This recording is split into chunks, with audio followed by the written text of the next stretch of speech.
Welcome to another interview with me. And look at that, we talked about the kids interrupting and just that we start. My daughter passes. So this is the Oliver Schirach Show. It's not a kids show, but we don't have any grown-up difficult things. Yeah. I'm sitting here with Zephyr. He's in Malaysia. I'm here in Denmark. I'm in Singapore. Singapore. Sorry. But Singapore was a part of Malaysia. So we're in the Malaysian peninsula. There we go. My geographic knowledge has been better a few years ago when I've been tested on it. It's all good. So, Zephyr and me, we connected on the Facebook group from Mindvalley. Be right. Extraordinary, I think it was, and we chatted before. And I want to know more about you, and let's dive in. Hi, and welcome to the show. Thank you. Yeah, thank you for having me. Excited to be here. Yes. How would you describe? You can use words. Okay, my microphone plays a bit crazy here. Okay. It's all good. I heard that. Okay. So 3 things to describe you. It could be sentences. You can also have half an hour to describe you in the 3 things, or just 3 words. How would you describe yourself? 3 things. Yeah. So what comes to mind immediately? The first one was I'm open. The second one was I'm friendly. And the third one, well, I haven't really thought of that yet, but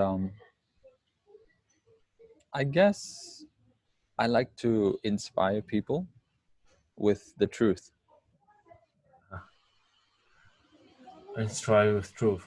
So how do you live those values when I open at work and private? So as for open, I think ever since I was, I think about 14 or 15, before that I was quite closed in a sense. I always secretly wanted to be open. I think because that's the essence of the soul. But because of my upbringing, and we were from an immigrant family, meaning we emigrated to another country and we were in survival mode and all that. So things were quite closed off. But I think around the time I was 14, 15, I started to get a little bit open. And since then, once I realized the benefits of being open and excited and just doing what my heart pleased, it's been a wild ride from then until now. So at 19, I kind of dropped out of the National University of Singapore from engineering, and then joined music, which I think exemplifies open. After being sort of like a top student or in the top schools before that, to do that in an Asian country as an immigrant, that's breaking a lot of cultural and even my own ideological barriers. But it felt good in the heart. So I was like, okay, this is awesome.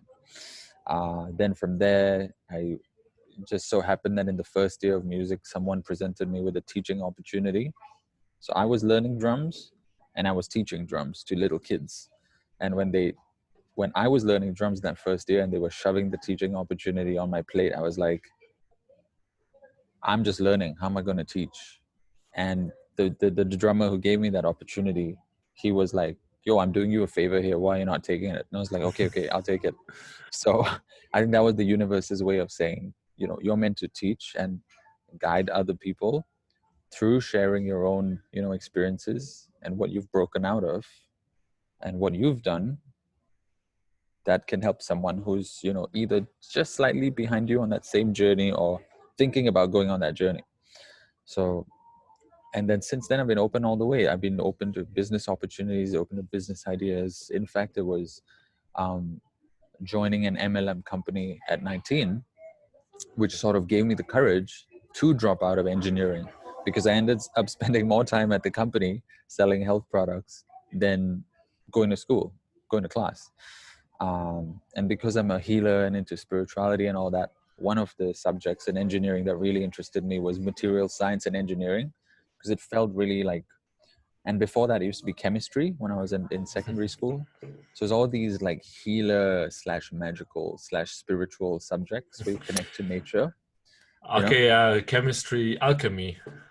Yes. So, but other than that subject, the engineering was really boring to me. So I was like, Yeah, whatever. yeah. Because So yeah, when we talked last time, you informed me that you went to engineering. yeah, Because now you said you went to music. So as far as I understood, you went yeah, to engineering at what age? 19? yeah, 18, 19 after Okay. the army in Singapore. Yeah. Okay, yeah, but you're much younger than I went to university when I was 20, so Okay. and military also around that. Um, Now we have kid number 2 entering the room. Right. Right. So Actually, you actually, actually, no. 2020. I went to the engineering when I was 20. That's right. 20. Okay, Yeah. so and you went engineering. How long were you there? And why I did you was there move to just. music? Yeah, I was just there for the first semester. Uh, because so in the army I was a medic, and I was a medic. Hello. Yes, we're on a call. They don't hear you. Okay. So I was a medic in the army, and incidentally, I was in the psychological care center. So the path was already kind of forming there by some magic in the universe, like a healer's path, a counselor's path, a teacher's path. It was already starting.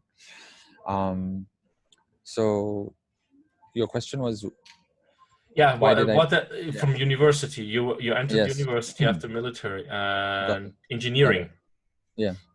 So what happened there was, I got a little bit excited by a business idea. So my friend approached me in the first semester and said, "I have a business idea for you."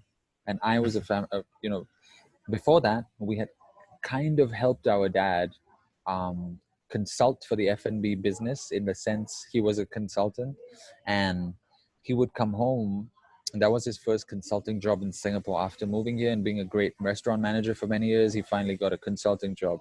And so he would come home and say, "We need to burst this restaurant onto the market." And we were all like super excited about it. So I used to give out flyers at my school and all that kind of stuff. So that idea stuck with me. And my dad kept saying, "You need to be in a business, not a job, or you never get rich." He kept saying that, but he was an employee. So there was a bit of a little mismatch there, but that was a good line. And so I kept that in my head. And when I went into engineering, a friend from the army calls me up. Also, incidentally, a friend who was just like me into health, and we used to do push-ups together and used to pull-ups together. And he's like, "Yo, I got a business idea for you." And that was like a sort of like a eureka moment. I looked up at the sky and I was like, "Whoa, this is my chance to do a business and break out of this employee bullshit." And then I show up at this super seedy looking building in a super seedy lane. It's actually the prostitution lane in Singapore. Nothing wrong with prostitution. I have had friends who've done that before.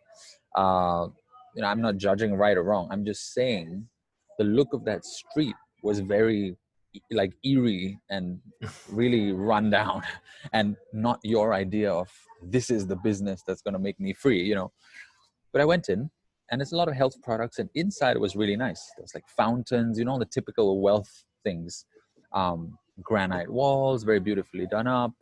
And they were like, "Yeah, we sell traditional Chinese medicine health products." And I was like, "Yo, I love health. Like, I'm exercising every day."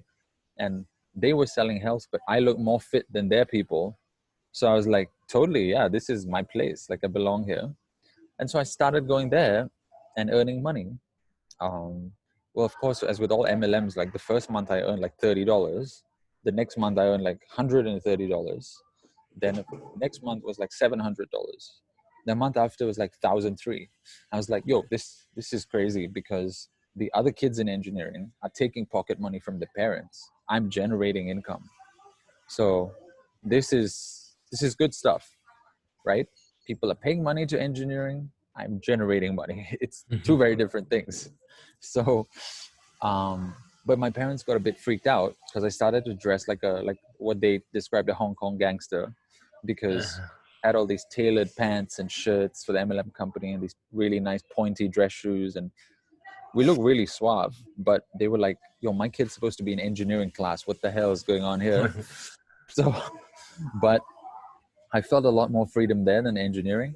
And also by then I had picked up drums, which I had started in the army because we had some free time after, I work at a psychological center every day. So I used to drum with my neighbors and friends and one of my best friends and so on. And so my parents were like, this shit has got to stop. You got to stop going to this company and making money and start doing your degree. And then so I told them like, I don't want to do a degree in engineering. And they said, well, we know that. We never told you to do a degree in engineering. You picked it. We are still wondering why you picked engineering, because you seem like a sort of artsy person. That's why we suggested journalism to you when you were in the army. But at that point, I was so pissed off with my parents already when I was in the army that when they said the journalism thing, I didn't take them seriously. Okay. Because in childhood, because of the immigrant thing, they had pushed me so hard to be this top student and so on, that I was really upset by then. As many kids are, of course, in Asia. I'm not sure how it works in the West, so I can't comment. But so when they said that, I didn't listen. And then I told them, yeah, you're right. I need something artsy. And then I thought like, I'm spending 3 hours a day on the drum set, bashing it out because firstly it's music and I love music. When I was younger, I used to listen to the music, take my troubles away. I used to dance. I used to do like Michael Jackson moves in the canteen while other people were playing soccer. And it's physical because it's drums and I love health. And so, this is like God sent gift kind of thing. So I was like, I'll do a degree in music. And they were like, you can't earn money with a degree in music. It's like a piece of toilet paper. We'd rather you don't do a degree.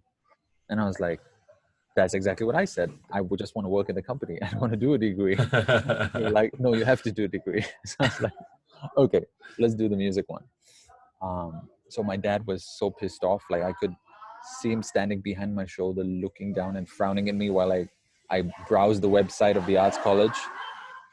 And then he was like, he used to get super pissed off and he asked me like, why are you on this website? What are you trying to do with your life? I think even their concept was getting a bit bashed in the face, because even they were like, my kid's going to come to this country. He's the top student. So one day he's going to be a minister. He's going to take over the world, No, but now me and my friends and, like even you and other people I connect with, I think we're taking over the world in a different way, in a nice way. So it still works out.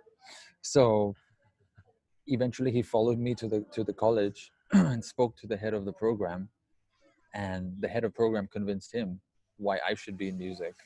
And then he looks at me, he's like, you've got 2 weeks to learn these songs. Then I was like, yeah, I already learned the songs. Like, we can go now. It's very simple songs. I mean, to be fair, it was just very simple songs. Just boots, boots, Yeah, so to prove that you have a little bit of talent for music, huh? Yeah, and they had an audition and all that, of course. And I auditioned in my Hong Kong gangster clothes from the company. So everybody's there looking like a musician, and I was there like this corporate person, like selling health products and playing drums with my collar open because it was too hot because the shirts were too tailored. And I was like, okay. And so I got through, and yeah, that's how I entered music. Yeah, that's a little bit more detailed than we talked last week about. Yeah. So you were in these fancy clothes. How did you feel wearing these fancy clothes? Yeah, it was good. I must say it was empowering to be in a company at 20, behaving like people behave when they're 35 or 40 or even older, with a group of guys who all own like Ferraris and Lotus, and I didn't even know Lotus is a car, and I was like, what? Where do these fancy cars come from? And yeah, I must say it was very liberating to be in that company and dress like that and really present well.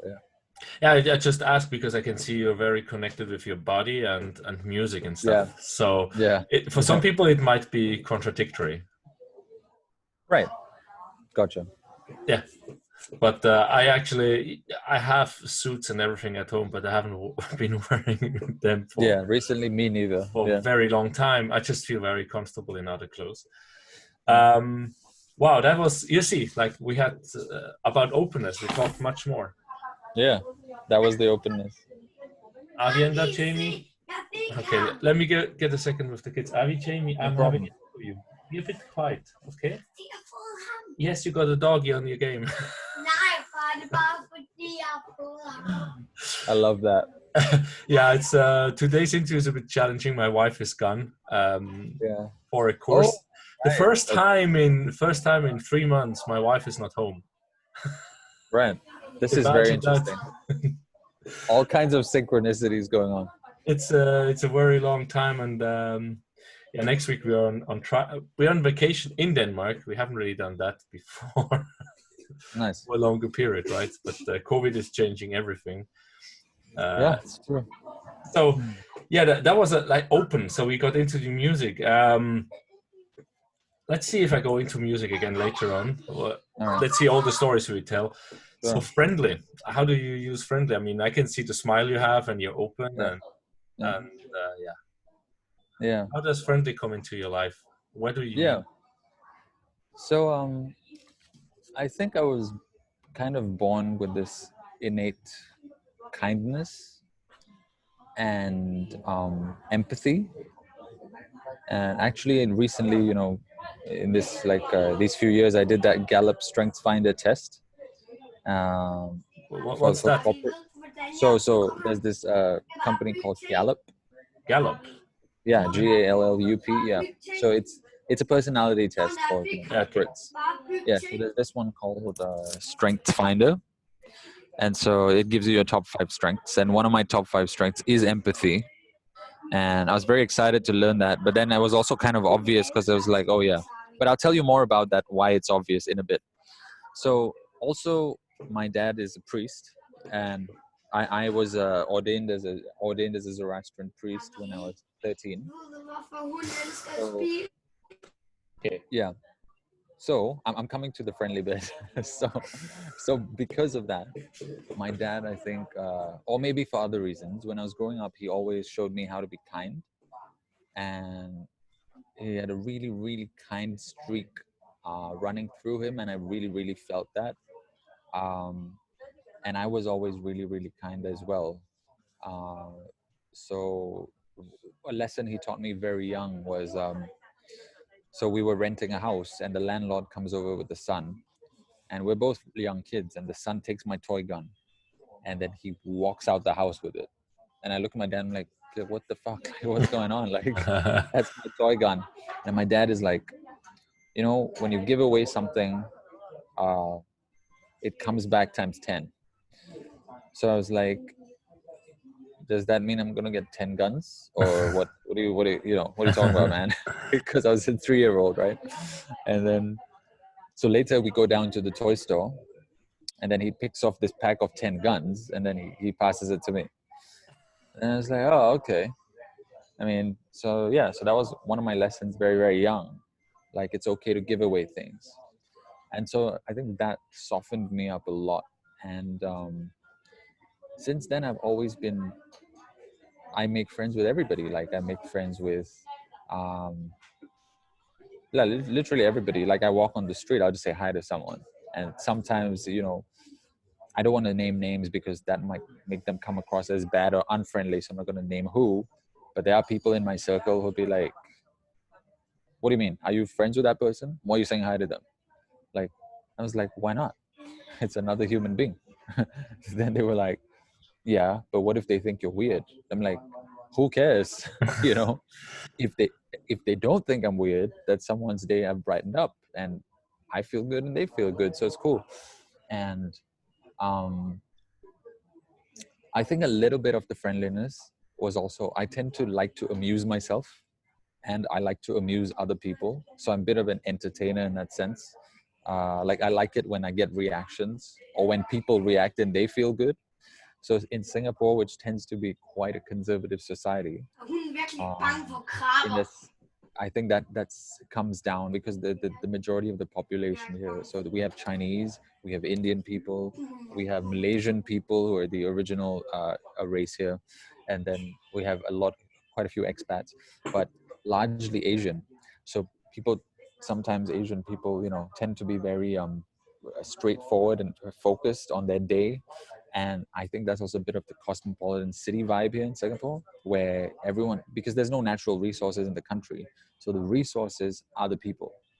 So every human here has to be producing things that the country can export, in a sense, if you look at it in a macro view.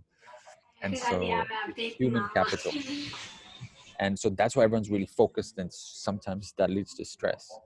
So I love it when I just go, hello, and then they're like, oh, who's this guy? Like, so sometimes they laugh and sometimes they don't laugh. But yeah, but so even that thing really helps, the friendly bit. And I think the friendly bit also ties into the open thing, because I'm very entrepreneurial in my brain. So I want to be big, Mama. by being friendly, you can sort of make new connections. And also, so that's the more open side. But the kindness side is, the world sort of needs more kindness right now, so why not be friendly? And in fact, I even got a channeling idea.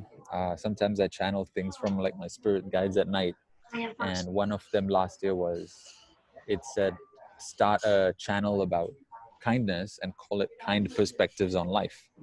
So I did, and I mean, the Facebook page is up, but there's only one video, because the way my spirit guides talk to me is like they think I'm a 10,000 man army. So they think I'm gonna have 10,000 companies in one lifetime. So, but yeah. So okay, so friendly bit, yeah. Okay, so yeah, you went. So friendly is kindness for you, and you learned it very early in life. Yeah. Do you have any experience where kindness was opening doors you didn't expect to open? I mean, besides getting 10 guns as a 3-year-old. Right.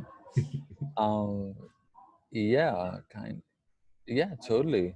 It opens all kinds of doors, because when I've made so many friendships that way, which other people missed out on because they weren't they did not to say they didn't have kindness in their hearts, because I think everybody has kindness in their hearts, but because of their conditioning and their behavior, couldn't express that kindness. So like, I give you an example. Like just last year, so I was working at this gym, and we had a celebrity, like an MTV VJ, who used to teach yoga there, and her name is Denise Keller, and we might be interviewing her or working with her for my company 3-Part Human later on. But because she's so like pretty and beautiful and accomplished, sometimes that can scare the shit out of people. It certainly used to scare the shit out of me when I was younger. Somebody's very accomplished and they got that whole presentation thing going on. You're like, holy shit, I want to talk to this person, But, because I was in a different state last year, awakened state, and it was actually my spirit guides that said, fitness, when I went to the park. So okay, I'm being spiritually guided, so I need to do the maximum amount of work here I can while I'm at this gym. So she was sitting there one day before her class started, and so I just went up to her and talked to her and told her, like, I'm a bit like you, and I also started in the media and music, and then now I'm heading towards a more spiritual path. I think yoga might be on the books. I stretch more in the gym than any guy I know. I spend more time stretching than big weights. So could you offer me some guidance and all that? And also I'd love to hear some advice from you, all the stuff that you've done. And I used to watch you on MTV when I was young. And she was like so open. She just like, it was like somebody released like a dam and the water like just flowed out. She was just sharing. Your son is there. Yeah, wait a second. Jamie, everyone. So we're back. So, I had to put my son out of the room. And he'll be okay, right? Yeah, he's okay. They're playing. Okay. And you were talking about this. Yeah, about Denise Keller opening up completely. Yeah, so she opened up and she started sharing all her experiences, things I didn't even know she had done. She had spent 10 years in China, like making films and all. And I was like, whoa, okay. And then we had a really good conversation. And after a while, my manager kind of dragged me away because he was like, yo, it's work time. What the hell are you doing? I was like, all right. Because I was doing membership sales and all that. And then later she IG texted me and said, thanks for talking to me, because it's not often that people come up to me and talk to me here in this gym.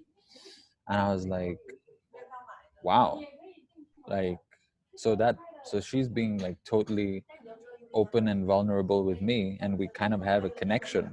Because I imagine, like, if you're an industry person and some newcomer comes and talks to you, you'll be quite like, polished, or, just act like a mentor in a sense and not really be so open. But like, we had a connection straight away. And then, and then we've been discussing things since then. So that was one. I built a future business partnership with her just by being kind. And Okay. just I don't think anyone else at the gym has done that with her.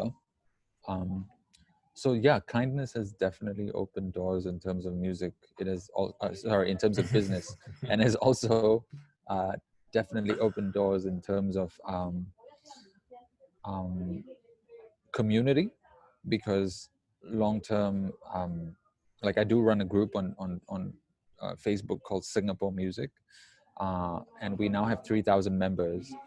And the funny story is, I started that group because of kindness. I was about to say another point, but this just came to mind, because there was another group before that on Facebook when I was in art school, and it was so-called the premier music group in Singapore. And the people weren't being very kind, to be very honest. They were being a little bit rude, a little bit sarcastic, a little bit negative. And I was like, yo, like, what's going on? Like, I'm a newcomer to the music scene. Is this how you guys treat newcomers in the music scene? That's a shit way to inspire someone who's new. It's total rubbish. So out of anger and a bit of disappointment, I was like, you know what? Screw that. I'll start my own group.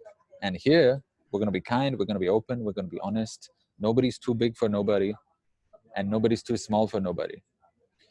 And so far, it's been a good bulletin board and a billboard where everyone posts their music. I haven't really had the time to go in and start organizing events and things like that yet, because of my other pursuits in music and healing. But eventually we will.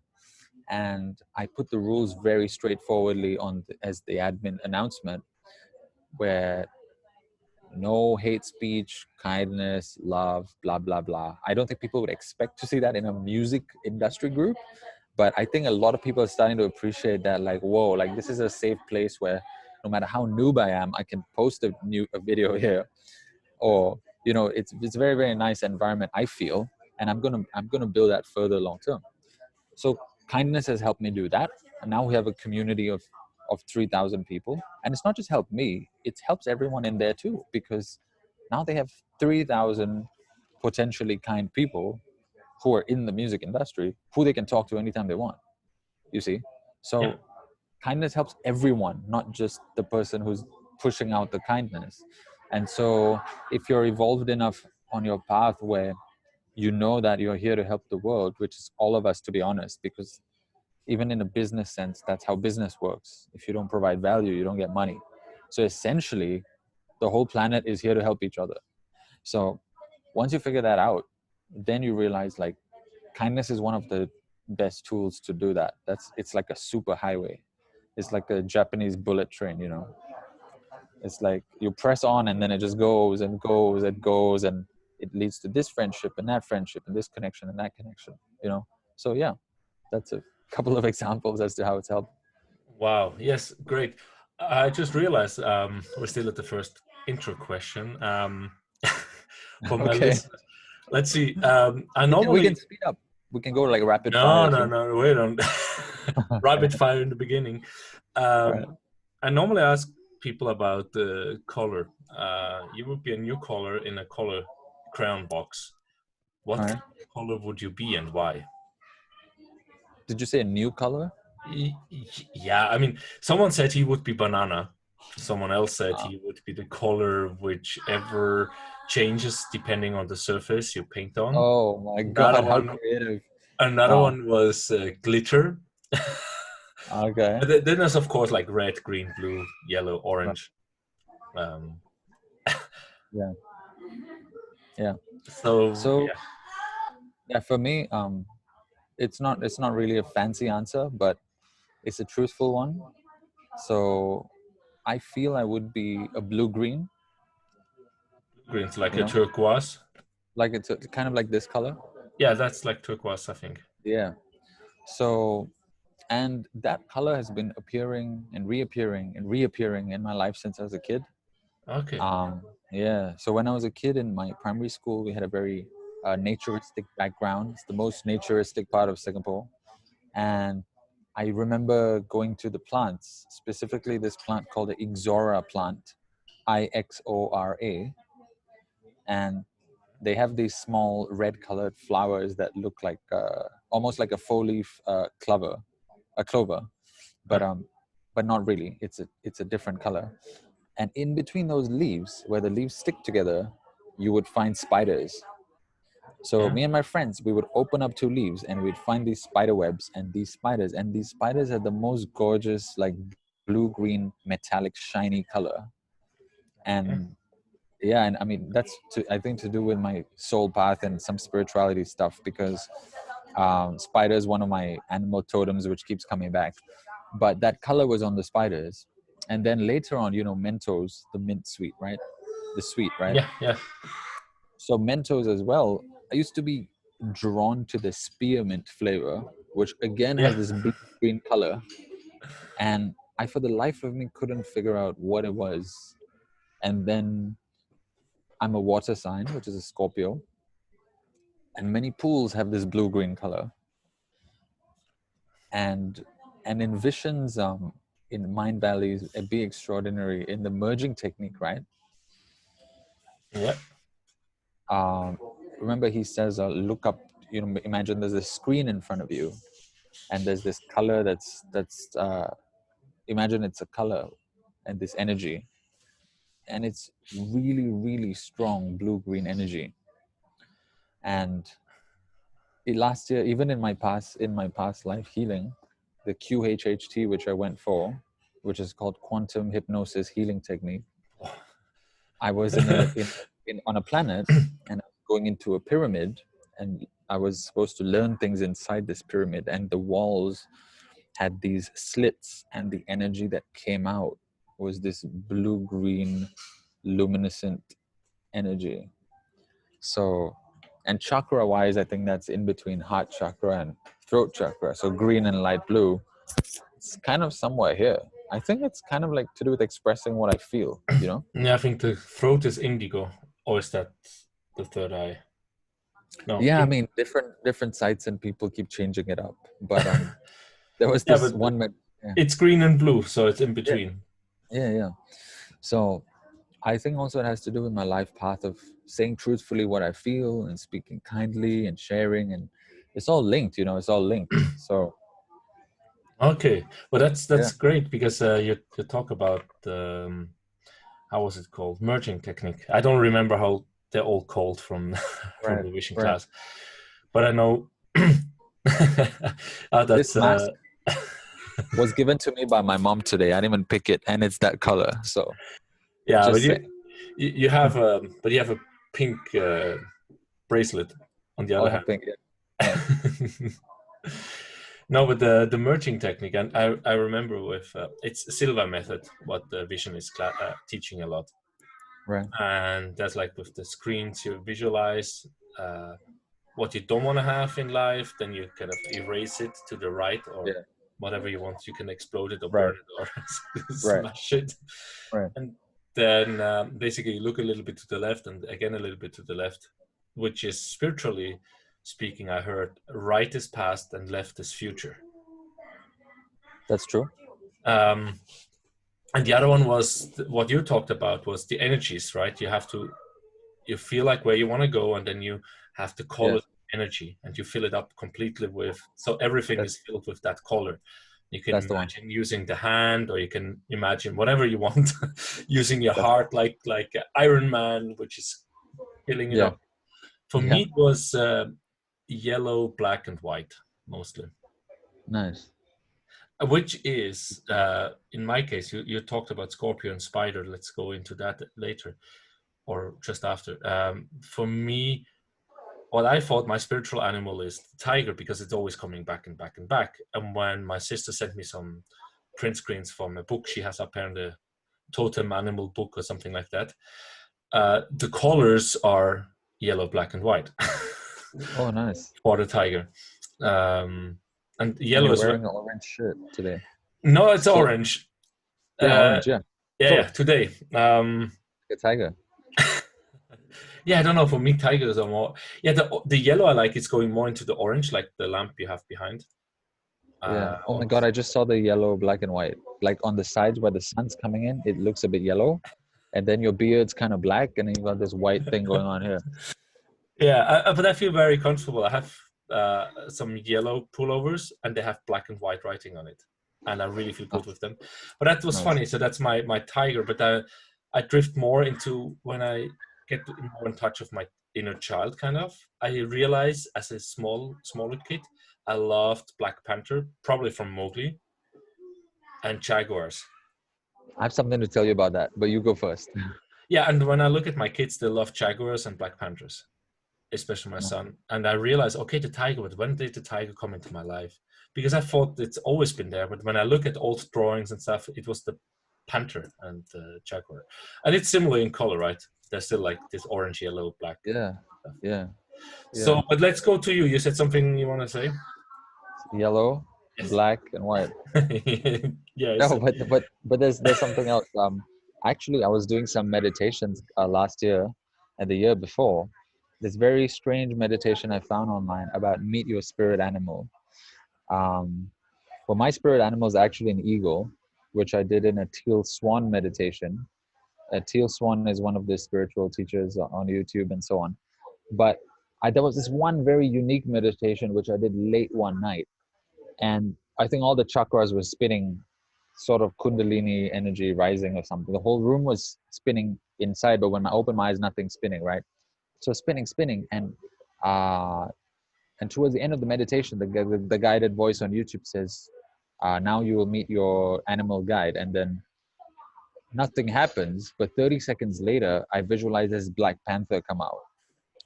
And he says a word too, because I started channeling these Egyptian, I think from past life, these Egyptian words. And he said, Dulum Ra. So DULUM -RA. I don't know what Dulum means. I haven't found the meaning online. I've tried. But the Ra is a very common, Ra is sun god in Egyptian. Yeah. And that's what the panther said. And I was freaked out. And so then I woke up from meditation. But I think like we kind of have a link in terms of something nature-based, like shamanic healing or something along those lines, where panther kind of is mixed in with the culture from like ancient Africa and all these, I don't know, sister. The jaguar, it's funny because I was like, starting to ask my sister this year, during the COVID, you get all this information crisscross. I mean, there's EMF information, there's how to heal your gut information, there's spirituality. I mean, there's like a lot of Joe Dispenza and stuff like that freely going everywhere. Meditations and how to eat healthy. I mean, there's like I'm overwhelmed. Unfortunately, these classes are all on 1 time speed, and I like to consume at 1.5, 2 times speed because I absorb it better when it's too. If I talk to someone, we cannot talk faster. Then I absorb. But when I listen to something, I just absorb things better when they're fast. It's also like speed reading. I've heard if you're really focused and do speed reading, you absorb more information because your brain is not going left and right. It's kind of like you're more. Wow. It's like when you go fast on a car with a car, you cannot start texting and whatever. Otherwise, it's dangerous. So you're more focused when you go fast, compared when you go 30 in a 30 kilometers per hour, whatever that is in miles per hour. Instead of 80, you start thinking everywhere, right? And probably more dangerous to the traffic than someone which goes 80 on that street. So anyway, so with my sister, I look at all these things, and I realized that the the jaguar, which is funny wise, an animal which is not in Africa, it's in Asia and in South America. Right. It's the leopard in Africa. But Right. even English cultures use the jaguar as a spiritual animal. And I'm like, how comes that? Because you would expect like the lynx or bear or something like that, or the forest cat. I don't know. Yeah. I haven't heard that in England or Scandinavia we had big cats besides the lynx. Yeah. So how comes that the jaguar is actually, connected there to older traditions, which are a few hundred years old? Yeah. So it is a very powerful animal generally. The eagle as well. I mean, that's something, and the snake. But you talked about the spider as a totem animal for you. So, and the eagle and the black panther. So, Yeah.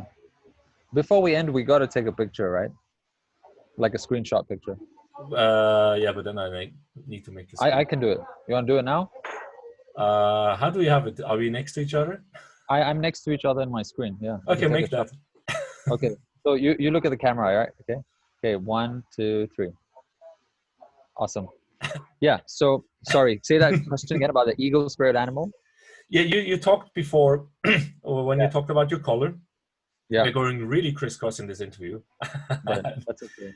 So, and you talk about turquoise being the color coming back to you, coming into your childhood, that the spiders had this turquoise. You made some different meditations where you were in another planet. You felt the energy, visions, merging technique. The energy was turquoise, and you said the spider animal is an animal totem for you. Yeah. And the eagle as well, the teal swan meditation. Yeah, that's right. And the black panther. So how do you feel those, and what do they mean to you? Yeah. So the eagle has always come to me when I've been trapped.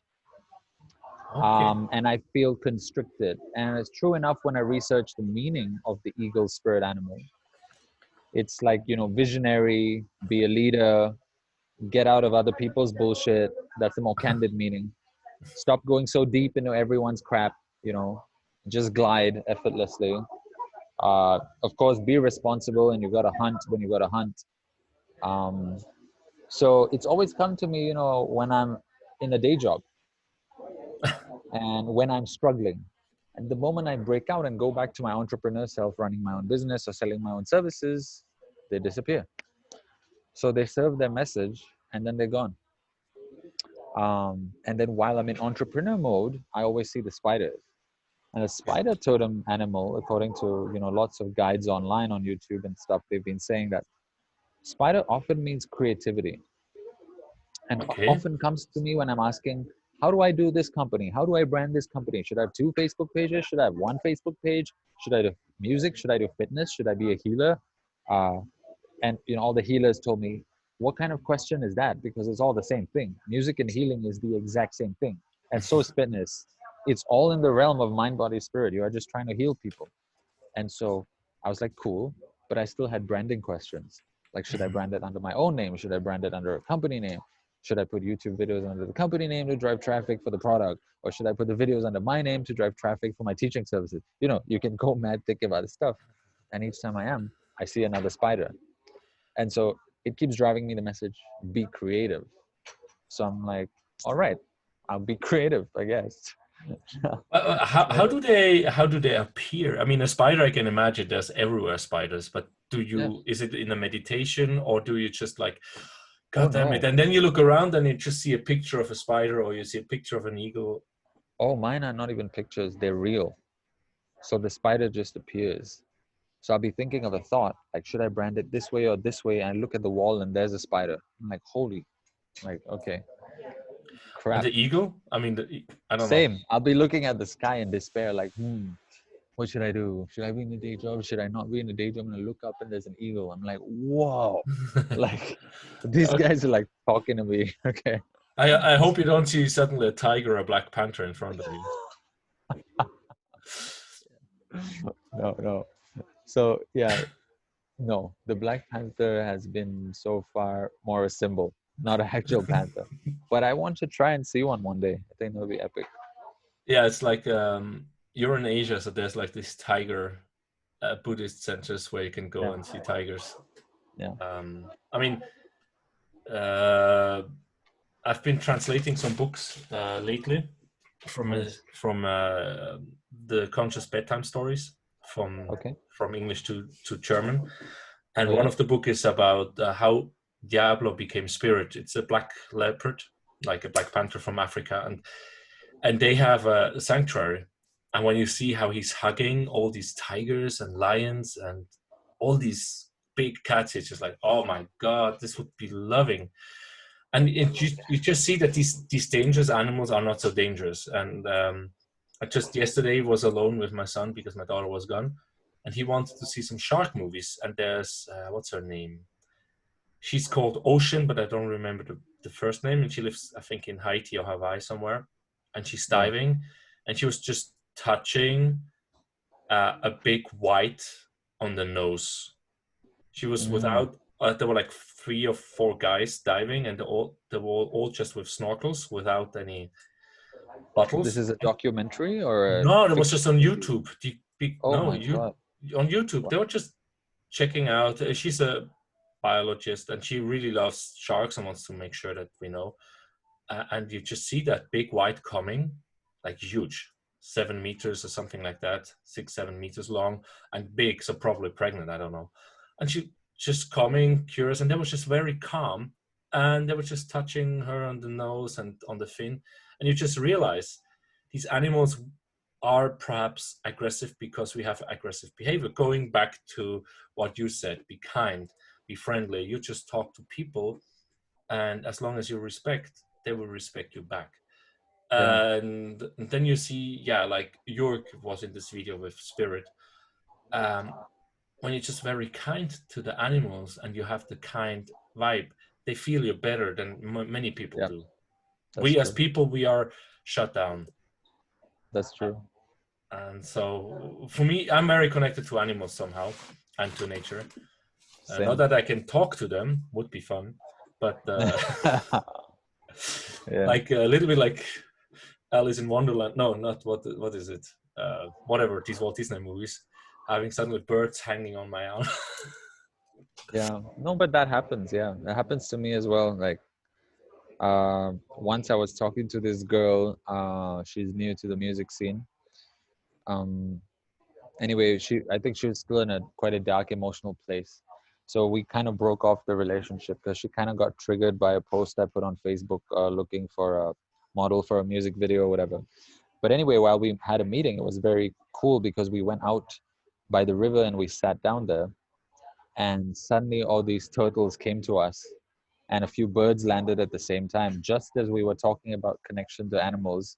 And we both look at each other and we're like, and she's like, yeah, there you go. We're connected to the animals. And I was like, oh my God. Okay. Yeah, that happens.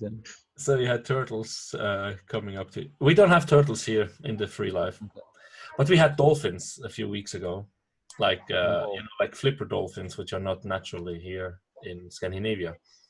We have I don't know how these whales are called. I mean, they're dolphins, but they call them whales, so don't ask me, which are a little bit smaller than flipper dolphins. Right. But we had them now. Probably global warming, or I have no idea what it is. Yes, let's see. So, my laptop starts to get really hot here. So, do you have any secrets not many people know? I mean, you're very open, I can see, and very friendly. Is there anything? My microphone is turning off again. Can you hear me still? Yeah. Okay. So, is there anything fancy you do? Like you have to get up in the morning, like you have a certain ritual or evening people don't know about you? Oh yeah. I'm super lazy. Like I think people think I'm this hardworking. I mean, I kind of am, but I think I'm learning to lean into my laziness a bit more.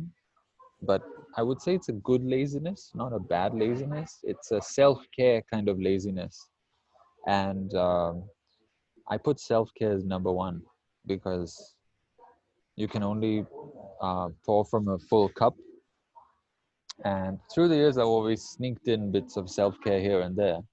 But recently, I've tried to make it like a life mission, um, for several reasons. One of them is I have these long-term goals that can easily take 50 years to accomplish, like no joke. So, I know that, I mean, unless I pop off or have an accident, touch wood, I'm going to be doing things that I want to do till I'm about 80, 90, whatever. So for that to happen, I have to take good care of myself, right? I mean, how am I going to do it if I'm not alive? That's just number one. Earning money and all that stuff second, right? So for that stuff, like, I wake up and I bought this book on earthing and grounding. Um, and that was last year when I was seeking very aggressively to further my spiritual knowledge and connection. And it's one of the things I cover in my program, my health program that's coming up. So what I do every morning is if it's not raining, I go to the park in front of my house and I put my feet on the grass and sit there, because there's a nice little like a pavilion where I put my butt on the concrete, my feet on the grass. So it's a nice little platform. So I'm connected, my feet's connected to the earth, but I'm not standing, I'm sitting, so I can actually do other work at the same time. So I either read my book on Reiki, learn more about that, or I meditate, or I watch a Mindvalley program, or I text people back who've been asking about my fitness program, whatever I feel called to do that day. But the feet have to go on the ground. So neutralize the free radicals in the body. And I have felt very connected to the ground when I've done that. A more luxurious way of doing that is go to the ocean and do it on the beach, because you are directly in contact with the water and the sand. So the abundance of free electrons in the earth comes up through your feet and then neutralizes the free radicals in your body. So you get healthier, less inflammation. And actually, this is a great tip for people who have arthritis. And I would venture to say cancer. I wouldn't say I'm a doctor, but I would say that you don't have to be a doctor to talk about diseases. After all, diseases is just the imbalance of your chakras and your energy centers, and so it manifests as a disease. So I would say it's a great tip for people who have arthritis to start with. If you're more adventurous and you have cancer, you can try it as well. This grounding thing, and that's one of the things I do. So grounding. Another thing I do is I take time to exercise. That's something I've always done, and it doesn't necessarily mean I need to be a bodybuilder or I need to prove to someone, like, look at the size of my arms, or my back is huge or whatever. It's it's more of a good feeling thing. It's kind of like my escape. But recently I've tried to start doing it professionally, more officially. It's all over my Facebook and all. So then it's not really my escape. It's kind of my way of being now, because I do it and I teach people how to do it. So even in music college, I would always go to the gym and just spend time by myself. And I'm a person who, when I exercise, I don't put music on, because it's so enjoyable to my muscles and my body that I don't need a distraction or a motivation. It in itself is like bliss. So why would you put something in your ears? I don't know why people would do that.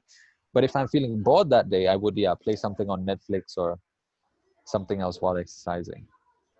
But yeah, those two things, mainly self-care and massages as well. I get one massage a week.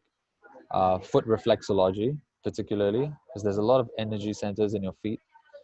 And I don't know, it just feels really good when people press my feet. So it's just super relaxing. So I do that. Of course, once I turn my income into maybe 5 figures a month or 6 figures a month, probably do full body and a foot massage every week. We're like completely zened out. But yeah. Okay, yeah. This with the massage, I've been thinking.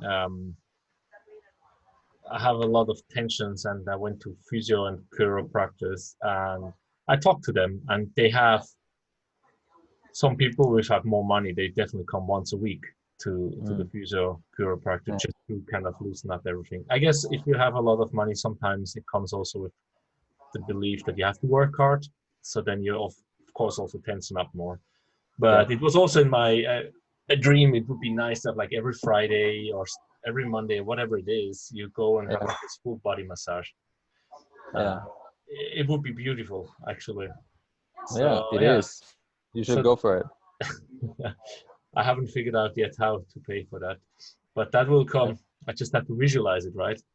Yes, and those people who can't afford to go to someone else, you can always get a ball, like a golf ball or a tennis ball, and put it under your feet, and then roll your feet on top, like rolling, like the athletes do. That is very useful. Yeah, but I'm lazy. Like while you're doing your work, you just put your leg on top and then you roll. You know, it's very cool. Yeah. But that's a cool thing. So cool secret. So we have like 20 minutes left before I have to leave. All right. I was thinking a lot. We're going a little bit left and right here in this talk. Okay. Sure. But you were talking about spirituality here and there, but we didn't really go deep dive. So tell me, you talked about awakening, Kundalini, different. So where did it start for you with spirituality? So I think it started when I was a kid, but it's been on the back burner because there was other more important things that a Singaporean male has to do, like get a job, get a degree, do well, and all that crap in your head. So but I was always quite crazy about nature, and when I was young I used to pick stones off the floor and put them on my study table and take them with me to the exam and put it on my desk and call it my lucky stone. And I thought it was working because I was first in class, for a few years in primary school. So I think I was totally sold on that stone thing.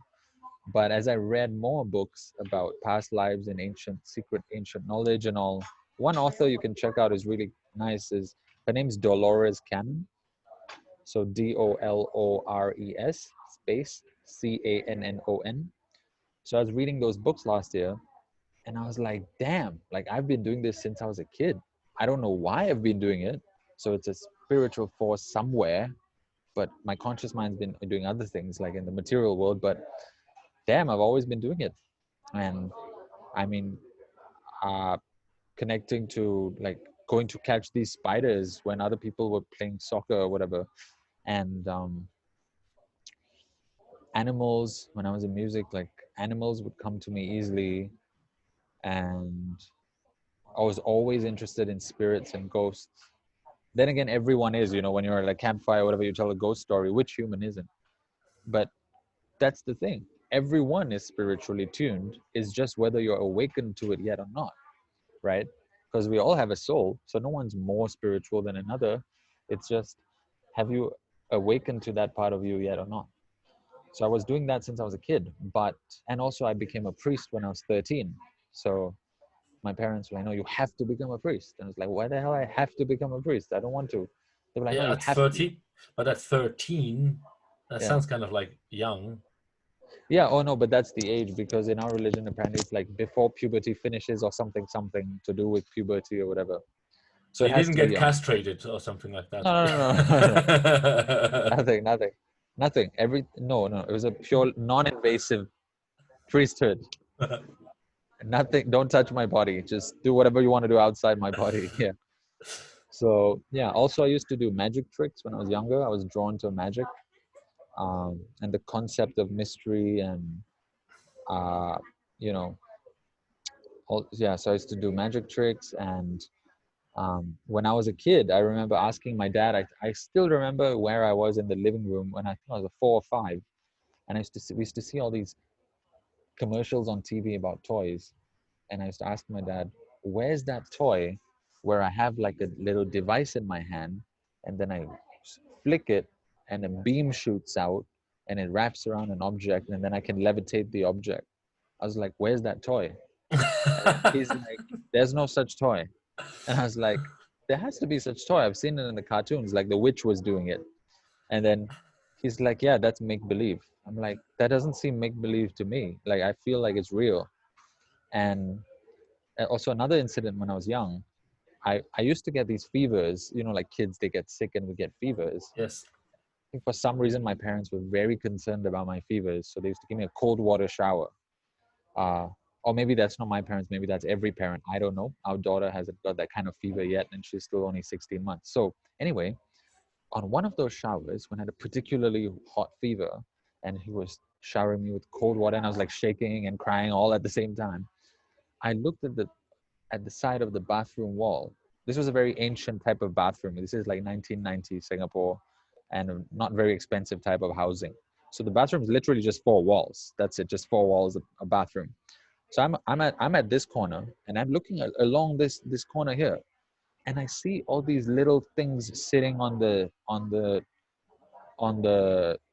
little platform where you can sit on the side, and they all look like trolls, like not internet trolls, but actual trolls. So little goblins with like horns, and it was in a feverish state that I saw these, and they were laughing at me, like ah, and I was like, I told my dad like, why are they laughing at me? And then he's like, who's laughing at you? I'm like, all these guys on the wall, like, why are they laughing because I'm not feeling well? And he's like, there's nobody there. And then I was like, it's like, okay, whatever. But I was such a young kid that there was no time to argue with a, a full-grown adult and all that. So that was the entirety of the whole life thing. But where it really started to take hold, I think was 3-4 years ago, where I started to have an awakening. And I just looked around me and I was like, this whole society is upside down. Like, what the hell is going on? We're drinking polluted water. We are chasing money for I don't know what. I started asking all these questions. I just started going mad for like 3 or 4 days. Although my music was doing well, I was like, what kind of unconscious human being would I be if I just focus on my career? That just sounds like one part of life. What about the rest of life? So I started asking all these questions on my Facebook. My friends and family thought I was going nuts and depressed. But the spiritual folks in my circle, who I didn't expect them to be those people, one was that head of program who convinced my dad to go into music. He and a few other friends replied and said, it sounds like you're going through an awakening. And I was like, what the hell is an awakening? Then they were like, let's meet up and chat. So they were so kind, and we met up and chatted. One lady, her name is Lorraine. Maybe I'll tag her in this video when it goes out. And my head of program was Harris. And they were both, I met them both up, and they were like super kind and explaining to me like, there's this, there's that. And actually, as I was talking to Harris one day, we were at quite an upmarket cafe in Orchard Road, which is the shopping district of Singapore. And I kept scratching my left shoulder like this. And then he's like, you kept touching your shoulder just now. And I was like, yeah, this muscle here, I was doing weights yesterday. Then like he's like, no, that's not your muscle. Then I'm like, then what is it? It's like, that's your grandfather, your great grandfather. I can't tell which. Then I was like, oh, okay. Then we carried on the conversation. Then later he comes back and says, just now I told you that was your grandfather, great grandfather, and you didn't flinch. Then I was like, yeah, because spirits are real. I know spirits are real. I'm a priest, and I've always known this. Then he's like, oh, okay. So then he took that as a sign that this is not just an ordinary human being who's going through an awakening. This is a person who's quite chill about the whole thing. So then he went deeper, and he started sending me stuff from YouTube, like, oh, there's past lives, and there's other planets, and there's star seeds, and this and that. I actually have a song called Star Seed, which I put out last year. So you can find that on YouTube or wherever. And so the past 4 years really accelerated the whole thing. And last year accelerated further because I got into this deep, deep depression. And I was like, no matter what I do, it still feels wrong. Music is nice, but I feel this really dark, depressing feeling there. Why am I not fulfilled? And I decided to do what Sadhguru said on YouTube. So he said, when somebody asked him in the audience, like, Sadhguru, by the way? Yes. Oh, okay. So somebody But asked him, like, we'll put if we get to it, we will put a lot of links of these different spiritual people. Right. So for the ones which don't know anything about it and are curious, so they can go on LinkedIn and search for them themselves, I guess. Yeah. By the So way, Jim Carrey is a very spiritual person. yes, exactly. So all the YouTube clips are saying what's going on with Jim Carrey, and I'm like, you guys just don't know. He's having, he's awakened. Like, Yeah, he's like crazy. yeah, Crazy. totally. So Sadhguru said, when this becomes a big question in your life, you got to take 3 to 10 days and go away by yourself. And so we have a daughter, and my wife and I, we're new parents. So my wife would probably kick my ass if I said I'm going away for 10 days. I think half the time she thinks I'm nuts anyway. But no, she's fine. She gets it. But so I took 3 days away at a hotel in Singapore with no phone, no laptop.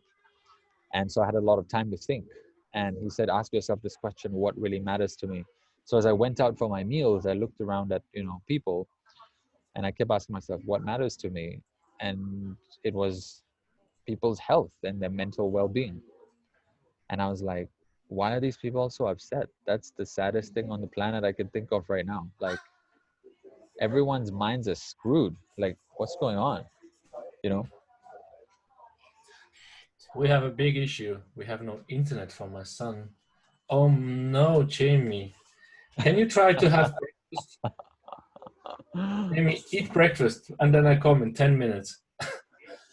You see, we have big issues. We talk about awakening, and but my kids are too young to really. Yeah, that's probably a big issue for him right now, though. Yeah, not having internet. We didn't have that issue when we were kids. That's true. That's true. It was raining outside. We couldn't go out and play. Yeah, that's true. It was a simpler time. So you ask yourself, for 10 days you were in a hotel room? 3 days. 3 days. Yeah, because 10 days is kind of... Yeah, because 10 days my wife would kick my ass. So yes, I know that one, because I've been told from several people I should go for Vipassana retreat. 10 days silent retreat. I've heard that first time, I think 5 years ago, with Tim Ferriss, that he went for a 10-day silent retreat, and I'm like, you're crazy. But the last 12, 13 months, I've heard it several times I should do it. But again, same issue with you. My wife leaves before the kids are awake and comes back when they're back from school. So, but things change thanks to COVID. Yeah. So, so he's so cute. I love him. So, so I asked myself and then realized, okay, it's people's health and, it's their mental well-being, and these people aren't awakened, and I need to do something about this. And so that was like the second day. By the second day evening, I had found my way to a bookstore, which, books, I love knowledge. So books was one of my escape places as well. So I wound up at my favorite bookstore, where I used to buy all the tarot cards and angel cards from the past couple of years. And for the first time, instead of going straight to the tarot card and angel card section, my eyes fell upon this book, Conversations with God. Yeah. And it was front and center in the bookstore. And I'm like, Conversations with God? And I'm on this retreat right now by myself. Obviously, I have to get this book. So I bought the book. And that's volumes 1 to 3. And then I realized there's a volume 4 as well. So about volume 4. Volume 4 is Awaken the Species, right? Yeah. Which is, I think, a program name that even Vishen got Neil online, and then they started doing that. I'm doing that at the moment. Oh, nice. Nice. So as I read the book, I was like, my jaw just dropped, and not many things on the planet make my jaw drop, except like, synchronicities and moments where I go, this cannot be coincidence. And my jaw dropped, and I was like, I've been telling people this shit since I was 5. And people are telling me I'm crazy. Yeah. And now I have this book, and I was like, holy crap, I'm not crazy. You guys are crazy. So I was like, because I remember when I was younger, I asked one of my friends in the school bus. He now lives in Canada. His name's Animesh Roy. And a very cool guy, and also his family was always into nature and science and technology. And I remember he used to have these science kits in his room, and he used to make things and make fake mucus and make all sorts of stuff. And, it was awesome. Very important, fake mucus. Yeah. So And now he's into photography and really nature loving and all that. I feel we vibe on a very high level, but we never got to have those conversations because shortly after, before the army or after the army, he left for Canada from Singapore. But we're still in touch. So um, I had asked him once in the school bus when we were young. I said, once we look at this at space, once we go past the planets, we see this black thing. What's beyond the black thing? Like if I take a knife and I carve the black thing, what's beyond that? And this was puzzling me for many days. So I asked it in the school bus. And then he looks at me with his annoyed look. He's like, it's like, Zephyr, nobody has the answers to these questions. Like, it's not, there's no answer, okay? And I was like, okay.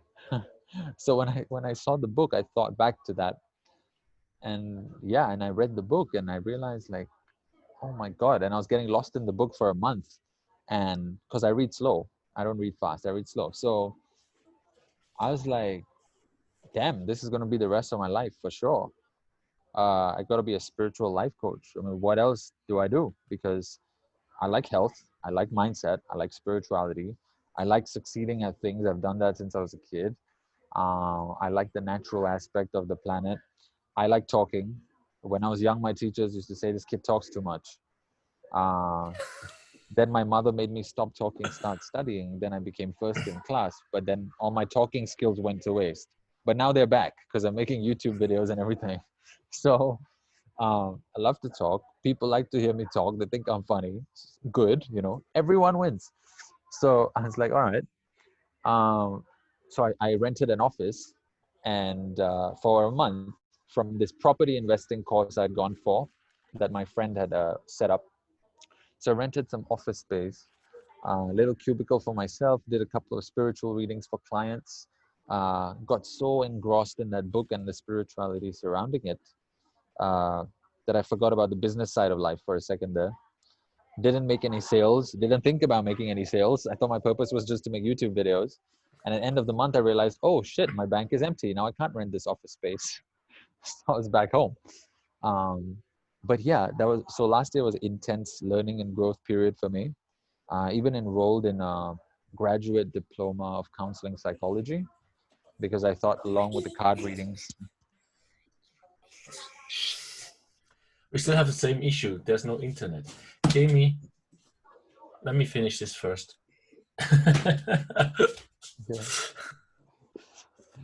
Thank you for your patience. Thanks for your patience, everyone, with my son's internet issue. We have like 5 minutes before I have to wrap up here. Sure. I can see now we are getting into the deep. Yes, we have to make a part 2 where we are focusing on your spiritual. If you want to, sure.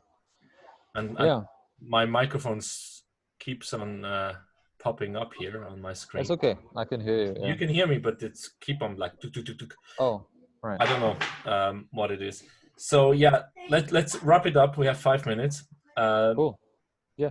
So people, thank you for your patience to wait so long to get into the deep spiritual part of this podcast. We didn't talk about creativity at all, even though Zephyr here is a musician, very connected to nature. I'm sure we can go deeper there as well. So do you have any, for wrapping up, any advice you received and you wished you have taken it earlier? Yeah. You could share?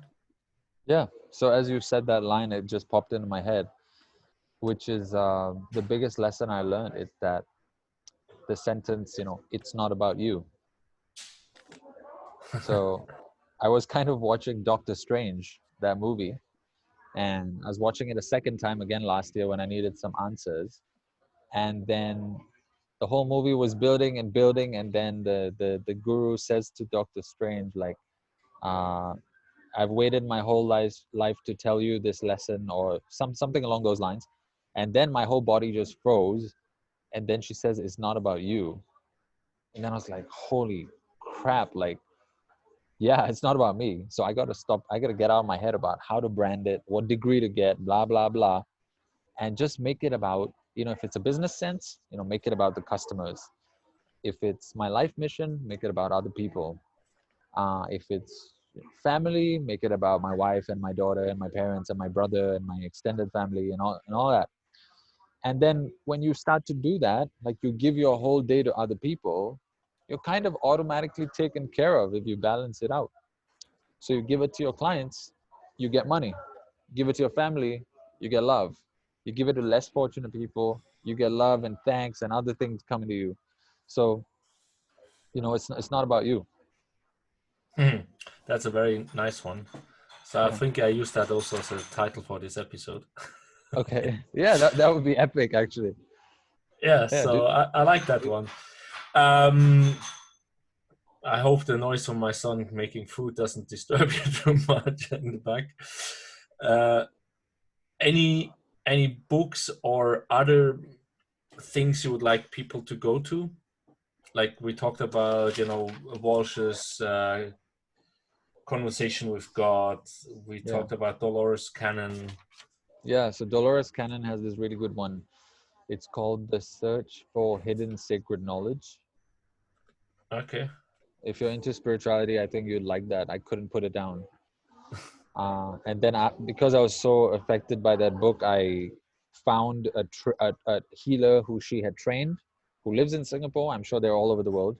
And then he was the one who made me do the past life therapy, which is kind of what the whole book talks about. It's just different accounts of people doing their past life therapy and going into different planets and different civilizations. And yeah, that's amazing. That's how I found out my sort of the path for the next few years by doing that therapy, QHHT, and then connecting with my spirit guide, who told me things like, I was like, how am I supposed to proceed with my career? And then he said, that's why I invented YouTube. And I was like, YouTube doesn't make money when you're new. And then he's like, that's why I invented YouTube. And then the healer was like, I asked him how to actually make money. And then he said, give people what they want, whether that's a personal training session, it's a drum lesson, it's a whatever people need from you to learn from you, or whether you can provide, give it to them, and don't force your wisdom down their throats if they don't want it. So I think that's the path forward for the short term, and then long term, of course, is his line about because I invented YouTube. So when you provide enough value, then you'll have enough of a viewership. You have enough of a viewership, you can make enough money, and then it's a nice Okay. path. And that all came from Dolores Cannon's Search for Hidden Secret Knowledge. Yeah, sacred knowledge. Sacred knowledge. Yep. Yep. Yeah, you see. Good. You will send me some things so I can put it in the show notes. Any Yeah, sure. other book or YouTube you want to have people watching? Yeah, if people are not that tuned into the spirituality bit yet and they're just looking to move their life forward, I think this book really helped me. It's called The Success Principles Okay. by Jack Canfield. Okay, Jack Canfield. The one who wrote The Chicken Soup for the Soul and all that. Oh, I heard that. Yeah, so that book is really, chapter 1, 2, and 3 is enough to move you forward, actually. Okay, Yeah. 1, 2, and 3. Yeah, those 3 are killer, yeah. Good that he put them in the beginning. Yeah, So exactly. so you're not forced to read the whole book. Exactly. Okay, and if people want to reach out to you, how do they do that? Yep. So I'm on Facebook under my name, which you see in the video. So Zephyr Khambatta. There's a friend account. There's a fan page. My company page is 3-Part Human, and my new health course coming up. It's called the Top to Toe Transformation T5. So you can just go thetop2toetransformation.com if you want to improve your body shape and all that, and I can teach you some basic stuff. And it's very 18 years of knowledge I've put into there, so you can check that out. Twitter, YouTube, Instagram is all the same. My first name, last name. Yeah. Super awesome. So I say thank you for the listeners for this extreme special episode today. It was the first time I did it in the morning and both kids coming in. I hope you enjoyed it as much as I did. And I'm definitely having a part 2 at least, where we go a bit deeper into the spiritual path and knowledge you have, and also creativity, because Sure. I'm still interested in how we can be creative. Okay. So Awesome. thank you, listeners. Thank you, listeners. Yeah. See you Thanks not- for having me. Yeah, namaste. Yeah, thank you. Arigato. Arigato. Bye.